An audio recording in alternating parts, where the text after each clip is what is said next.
no Santana, tudo junto, com 2 N's, @aol.com. Esse é meu e-mail, você pode mandar e-mail sim.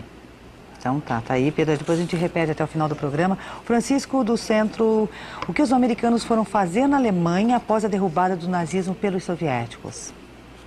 O que eles foram fazer? Derrubar o nazismo pelos soviéticos. Em primeiro lugar, o nazismo foi feito pelos soviéticos. Mas tá o Francisco, então, você leia o livro, hoje é um clássico da historiografia, Ernest Toppitsch, T-O-P-I-T-S-C-H. O livro chama-se Stalin's War. A ascensão do nazismo e a guerra foi tudo planejado e subsidiado por Stalin, que pretendia usar o nazismo como ponta de lança. Ele acreditava que o nazismo era um movimento de tipo anárquico que conseguia derrubar um regime, mas não conseguia se manter. Então ele dizia, o nazismo será um navio quebra-gelo da nossa revolução. E quem brigou então deu dinheiro para aquilo. O Hitler que brigou com o Stalin, não foi o Stalin? Exatamente, Hitler, exatamente. Né? Eles estavam de perfeito acordo. Só que o Hitler, na hora H, traiu o chefe. E deu para trás e invadiu a Rússia. Isso era tão absurdo na época que Stalin levou 3 dias para acreditar que aquilo estava acontecendo. Porque eles, nós fizemos esse sujeito, nós ajudamos tanto, por que ele está fazendo isso conosco? Tá, então, vem dizer que a União Soviética destruiu o nazismo, uma pinóide. A União Soviética fez o nazismo. Outra coisa, a União Soviética militarmente não era de nada, porque cada soldado alemão bastava para matar 20 ou 40 russos. Morria russo assim que nem mosca. Quer dizer, os russos perderam, parece que eles sozinhos, perderam 20 milhões de soldados. Tá certo? A Alemanha, no total, perdeu 8 milhões. Quer dizer, o que o governo soviético fazia? Jogava povo em cima deles para morrer. Quer dizer, usava o próprio povo como escudo humano, tá entendendo? Quer dizer, chegava um nazista com um tanque e o governo comunista mandava o povo desarmado enfrentar. O povo ia, o tanque nazista passava em cima de todo mundo. Imagina americano fazer uma coisa dessa. Tem um filme sobre isso, professor, que chama Círculo de Fogo. Assista o filme, é um filme muito bom, mostrando exatamente isso que o professor está dizendo. Os soldados sendo mandados para a linha de frente sem arma, e se eles corressem de volta, eles eram atingidos. Era fuzilado, quer dizer, uma coisa... Mas... É um filme muito bonito, chama Círculo de Fogo. No Brasil tem nas locadoras. Isso quer dizer que o governo comunista tratava o seu próprio povo pior do que o Hitler tratava o alemão, porque o Hitler era ruim para todo mundo. Tá certo? Era ruim para o judeu, era ruim para o italiano, era ruim para o americano, mas o alemão, ele preservava, ele não ia jogar o povo alemão fora, assim, para morrer à toa. Não fazia isso, poupava os soldados. Agora, na Rússia, não, o povo não valia nada, o povo está aí para ser usado, jogado fora. Tá certo? E ainda vem dizer que a Rússia ganhou, que esse mito também, ele já faz um século que isso, a União Soviética foi a grande guerra patriótica da mãe Rússia, etc, etc. Quanta gente no Brasil é patriota russo, hein? E o Gilmar de Colombo, ele pergunta para o Olavo, quanto ao Foro de São Paulo, quais são os órgãos ou entidades políticas que participam? Olha, são 84 no total, eu não vou poder te dar a lista aqui. Mas no Brasil, com certeza absoluta, o PT participa, o PDT participa, o PPS participa, o PCdoB participa, tá certo? De organizações criminosas internacionais, com certeza absoluta, o Sendero Luminoso, o Mir Chileno e as Farc. Existe no site mídiasemmascara.org, existe um link para todos os documentos do Foro de São Paulo, e lá tem a lista completa. Dá uma olhada lá que você vai ficar cabelo em pé.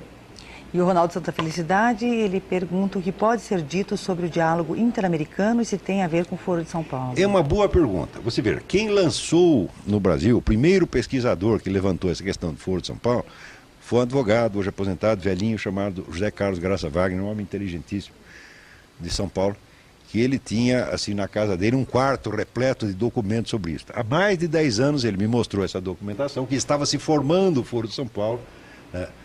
Na época ele dizia que queria escrever um livro, depois ele teve um infarto e não conseguiu levar o trabalho até o fim. Ele tinha uma tese de que havia uma ligação, uma hipótese, de que havia uma ligação entre o diálogo interamericano, que é um think tank do Partido Democrata, quer dizer, são os ricaços da esquerda americana, tipo Kennedy, Rockefeller, Jane Fonda, etc., o Ted Turner, né?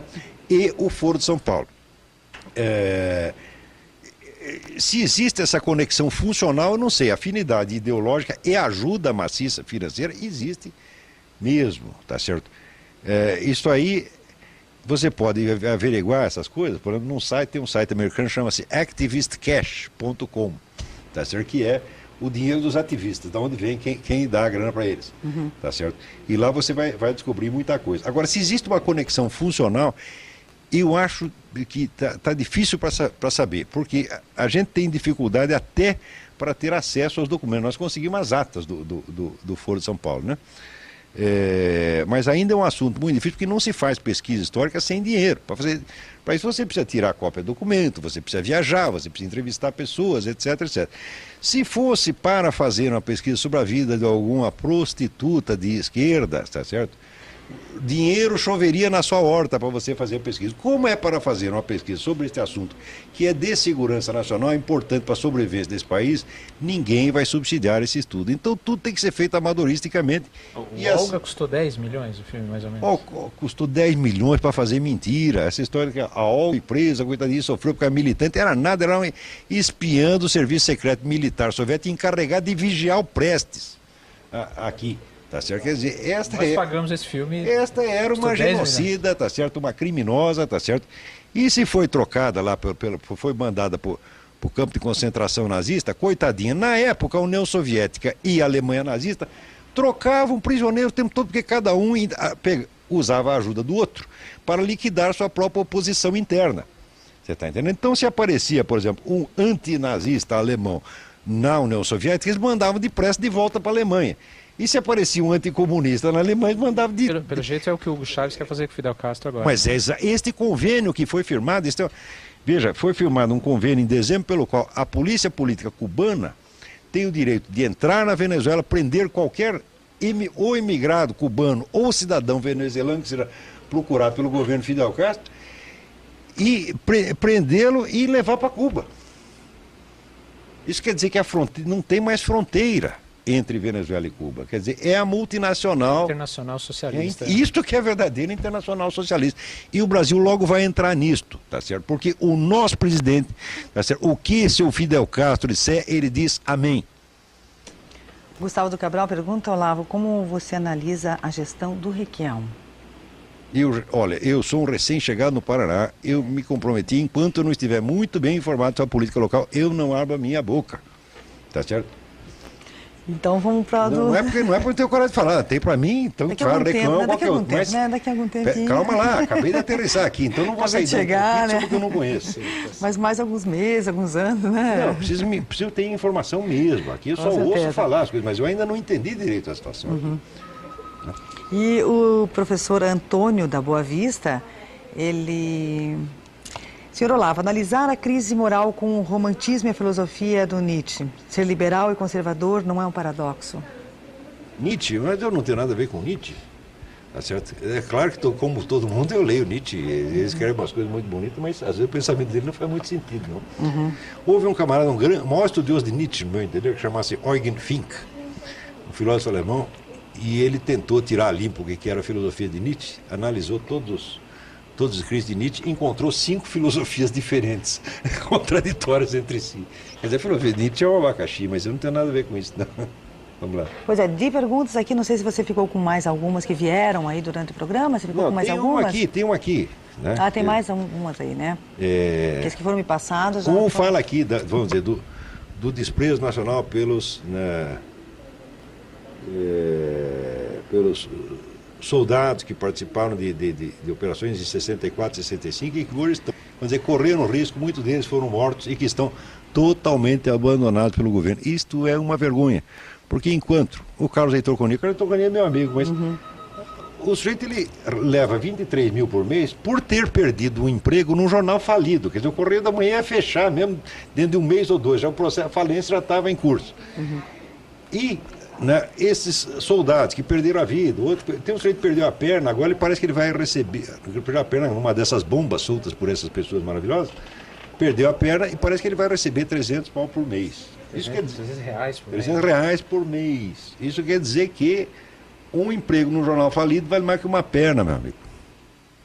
Vale 40 vezes uma perna. Quantas pernas a gente precisaria ter, tá certo, para ser recompensado, para que essas pessoas fossem recompensadas, tá certo? A família do Mário Cosel Filho, que foi estourado pelo seu Zé Dirceu, não é isso? e que, vamos dizer, não foi possível nem recompor o cadáver, porque tinha um dedo aqui, um pedaço do nariz ali. O sujeito virou pó, tá certo? A família esperou 3 décadas, tá certo? Para agora receber esta oferta insultuosa de uma pensão de R$330 por mês. Entendeu? Então você entende que esse pessoal comunista esquerdista é extremamente desumano, cínico. Eles acham que nós não pertencemos à mesma espécie humana que eles, nós estamos abaixo de bicho, quer dizer, quem não está com eles é abaixo de bicho, não merece nada. E se preparem que vem mais filmes sobre essa época da ditadura com esse ponto de vista. Claro, mostrando que eles são os coitados, do guerrilheiro, que eles nunca fizeram mal a ninguém, eram uns doces de coco, tá certo? O governo é que saiu perseguindo eles. Tem mais alguma coisa aí, Rafa? E tem um sujeito que pergunta aqui,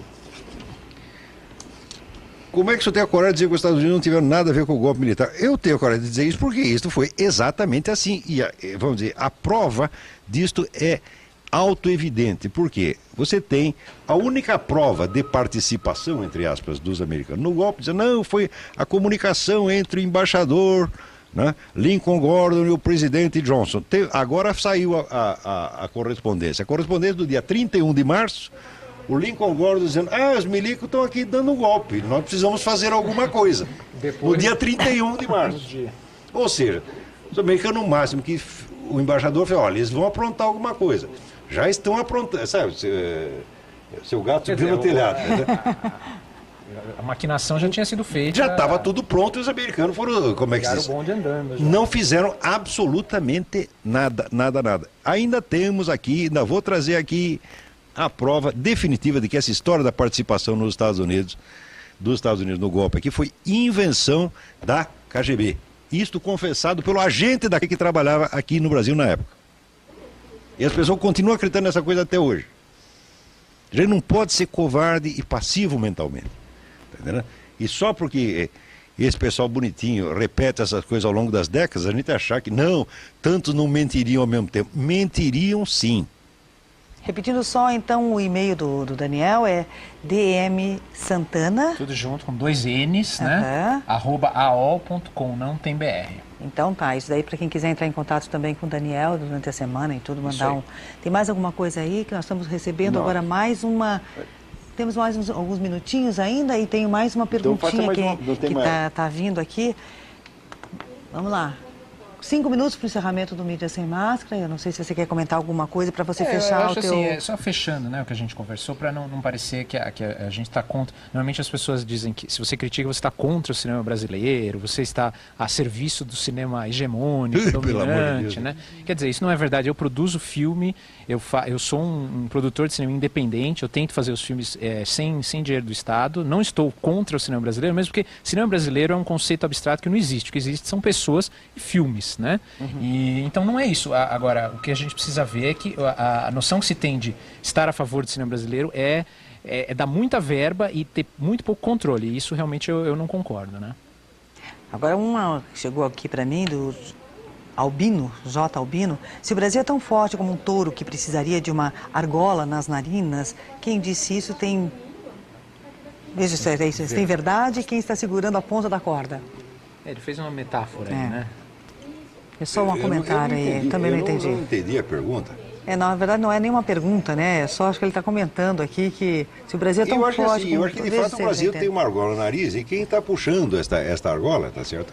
Há mais de 50 anos é esse movimento esquerdista internacional. Mesmo no tempo da ditadura, a esquerda dominava totalmente a nossa mídia. Não pensem que a ditadura não teve 1/10 do controle nacional que esse pessoal tem hoje. Não nos esqueçamos que foi a ditadura que criou a Embrafilme, por exemplo, que foi uma produtora de filme. Mas é claro, porque a ditadura perseguiu o pessoal da guerrilha, mas a turma da esquerda desarmada, ele ajudava, ele dava dinheiro. O Enio Silveira, que era dono da editora mais comunista do Brasil, militante comunista histórico, ele, poucos meses antes de morrer, ele disse: a minha editora, durante a ditadura, sobreviveu graças à ajuda do governo. E contou para mim isso aí. Agora, vamos ver se hoje o pessoal Né? Vai ajudar alguém da oposição, vê se vai ajudar a nós. É engraçado, dizem que o Glauber Rocha ele viajava para a Europa pago pelos militares e lá ele fugia dos repórteres dizendo que estava sendo perseguido, né? Assim, ele fingia que lá ele era perseguido político. Então... Só o governo, porque o pessoal da esquerda ele começou a afagar um pouco a cabeça do governo Geisel. Aí ele Houve um namoro entre o governo Geisel. Pronto, morreu sozinho, execrado, todo mundo vira. Porque esse pessoal da esquerda, assim, não é que eles discordam do que você disse, eles não querem que você diga. Não pode falar.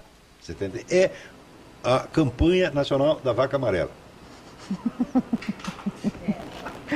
Eu acho que a gente já pode começar as despedidas, então. Então tá, obrigado, Daniel, por ter vindo. Obrigado, foi um prazer, né? foi bem legal. Espero que volte outras vezes, ainda tem... Brasil City Hotel.